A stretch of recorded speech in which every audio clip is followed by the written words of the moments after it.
Party ఉలమా గద్వాల జిల్లా coordinator. మరి ఈనాడు నడిగడ్డలో పత్తి విత్తన రైతులకు జరుగుతున్న అన్యాయం అంతా ఇంత కాదు.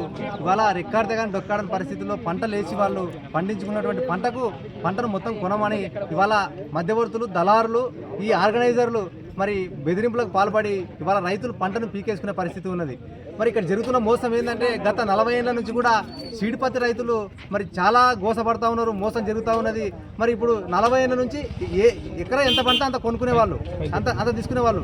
కానీ ఇప్పుడు ఈ రైతు కమిషన్ వచ్చిపోయిన తర్వాత ఈ మధ్యవర్తులు, బ్రోకర్లు, ఈ దళారులు ఏదైతే ఉన్నారో మేము ఎకరాకి పండిన పంట మొత్తం కొనము, కేవలం 2 క్వింటాలే పత్తి విత్తనాలు కొంటామని కొత్త నాటకానికి తెరలేపినారు. మరి మిగతా పండిన పంటను ఎక్కడ అమ్ముకోవాలి? ఒకవేళ బయట రైతులు అమ్ముకుని కాబట్టి పీడీ యాక్ట్లు పెడుతుంది. మరి ఆ పీడీ యాక్ట్లు ఏదో మరి ఈ దళారుల పైన, ఈ ఆర్గనైజర్ల పైన పీడీ యాక్ట్లు పెట్టి వీళ్ళని జైలుకు పంపిస్తే తప్ప ఈ ప్రాంతానికి విముక్తి చెందదు. నడిగడ్డ ప్రాంతంలో ఇది ఒక సీడ్ హబ్గా వెళ్ళి విరుస్తున్నటువంటి ప్రాంతం.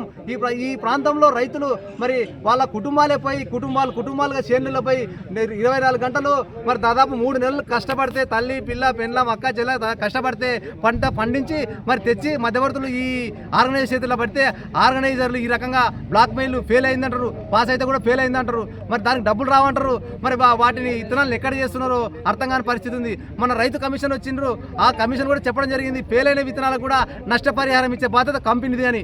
మరి దాన్ని ఎక్కడ తుంగలో తొక్కినారో మరి అర్థం కాదు.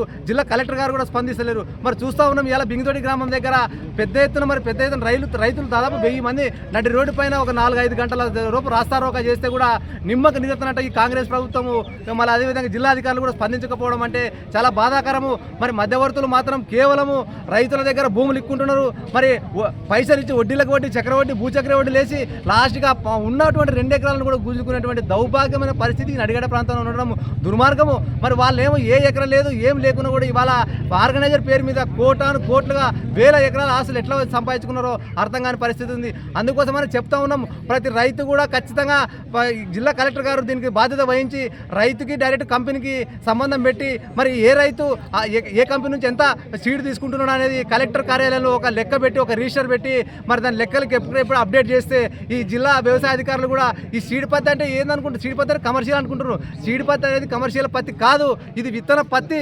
కాబట్టి దాన్ని ఫస్ట్ గుర్తుంచుకోవాలా. ఈ వ్యవసాయ అధికారులకు కూడా దీనిపైన అవగాహన లేకపోవడం చాలా బాధాకరము. ఎందుకంటే ఇవాళ 1000 ఎకరాలు పండేది సీడ్ పత్తి, ఇక్కడ పత్తని విత్తి రైతులే, అంతేగాని ఇక్కడ వేరే పత్తి పండదు. ఈ పత్తి మన రాష్ట్రానికి, దేశానికి అందించినటువంటి దిగుబడిని మన నడిగడ్డలో ఉన్నది. ప్రతి సంవత్సరం దాదాపు 1500 కోట్ల ట్రాన్సాక్షన్ కూడా ఈ ప్రాంతం నుంచి అవుతున్నది. మరి అందుకోసమని రైతుల బాధలు పట్టించుకోకుండా విత్తన పత్తి రైతుల యొక్క బాధలు అంతా కాదు. మరి అందుకోసమని ఇలా రైతు కడుపు కాలింది కాబట్టి స్వచ్ఛందంగా మరి వచ్చి రోడ్డు మీద బైఠాయించి మా పరిస్థితి చాలా దారుణంగా ఉందని చెప్పడము మరి మనం చూస్తాం ఎంత బాధాకరము. మరి ఆ రైతు కోసం పట్టించుకున్నా కూడా ఇలా ఒక ఆయన కలెక్టర్ గారికి ఫోన్ చేస్తే ఆయన రేపు మీటింగ్ పెడతామంటారు. మరి ఆ రోజు రైతు కమిషన్ వచ్చే కదా, మరి ఆ కమిషన్ రిపోర్ట్ ఏమి ఇచ్చిందో ఇవాళ రైతులకు చెప్పాల్సినటువంటి బాధ్యత జిల్లా యంత్రాంగానికి ఉంది, వ్యవసాయ యంత్రాంగానికి ఉంది. మరి ఆ కమిషన్ రైతు రిపోర్ట్ని చెప్పకుండా మళ్ళీ మేము చర్చలు పిలుస్తామంటే ఎన్ని రోజులు చర్చలు పిలుస్తారు?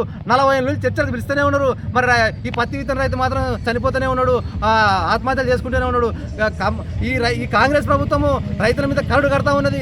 రైతుల సమస్యలు అంటేనే అసలు పట్టించుకోవడం లేదు, గాలికి వదిలేస్తుంది. రైతు అంటేనే చిన్న చూపి రైతుల మీద ఉరితాలు బిగించి, నిర్బంధాలు విధించి ఈ రకంగా రైతులను ముప్పుతిప్పలు పడేటువంటి పరిస్థితి ఈ తెలంగాణ రాష్ట్రం రావడం, ఈ కాంగ్రెస్ ప్రభుత్వం రావడం దుర్మార్గం, దౌర్భాగ్యం పరిస్థితి. మరి చెప్తున్నాం రేవంత్ రెడ్డికి, చూడు నడిగడ్డ ప్రాంతంలో మరి ఇంత పెద్ద ఎత్తున వేల కోట్ల రూపాయలు నడుస్తూ ఉంది. ఇక్కడ సీడ్ హబ్గా వెలుస్తున్న ప్రాంతాన్ని నువ్వు పట్టించుకోకపోవడం దుర్మార్గం. ఈ ఉమ్మడి పాలమూరు బిడ్డ అని చెప్పుకునే నీకు అర్హత లేదు. ఉమ్మడి పాలమూరు జిల్లాలో శస్యశామలం చేయాల్సిన బాధ్యత నీది. కానీ ఇవాళ ఉమ్మడి పాలమూరు జిల్లా మీదనే కేసులు పెడతా ఉన్నావు. అక్కడ లగచర్ల కేసులు పెట్టినావు, ఇక్కడ పెద్దనాడలో కేసులు పెట్టినావు. మరి ఈ రకంగా ఈ పత్తి విత్తన పైన కూడా కేసులు పెట్టే పరిస్థితి ఉంది. మీరు మధ్యవర్తులకు కొమ్ము కాస్తే మాత్రం ఖచ్చితంగా మిమ్మల్ని గద్దెని దింపుతామని డిమాండ్ చేస్తా ఉన్నాం.